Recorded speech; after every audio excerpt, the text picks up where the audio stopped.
What's going on YouTube? It's Wandering. We're back with 365 and today's question is gonna be, well, I guess they've all been personal, but today's question is gonna be a little personal. The question is, what personal prisons have you built out of fear?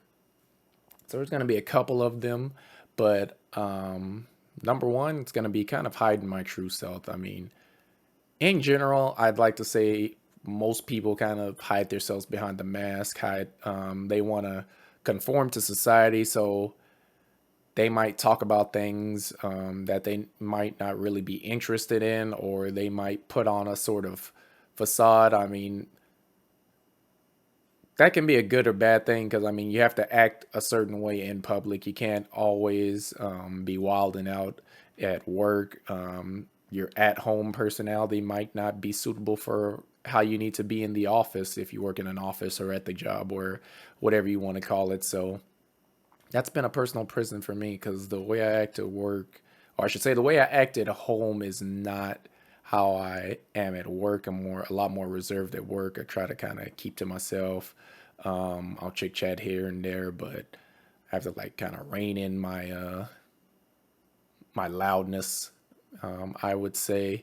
And people kind of view that as me being shy and reserved, and I mean, which I'm fine with, because I mean, I kind of am like that, but I don't really open up as easily as other people would. So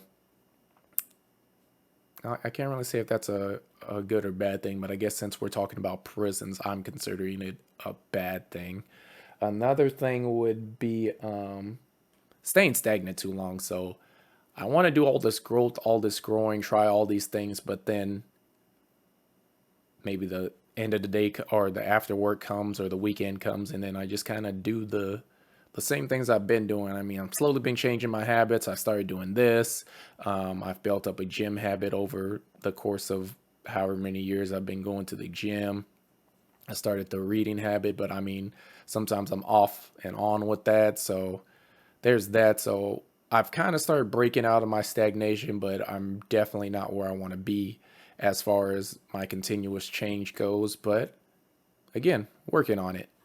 Another prison is not failing as much as I should. So that kind of falls back into the stagnation point I just made, where everyone's afraid to fail. I'm pretty sure I've said it in previous videos. We're all afraid to fail when actually we learn best when we fail. So for example, if you miss some questions on a test, you're more likely to remember that. If it's you have like a comprehensive final, you're more likely to remember the questions you got wrong on previous tests than maybe some of the questions you got right. It kind of sticks in your mind better because there's like not a stigma, but there's just that little itch in your brain where you see the question like, oh yeah, I remember this. I got this one wrong and this was the right answer. So there's that. And I think I'm actually gonna cut this one here. There were a couple of more prisons, but I'm gonna stop right there. So go and let me know what personal prisons you guys have in the comment section below. Don't forget to check out the link in the description for the full list of 365. And I'll catch you guys next video. Peace.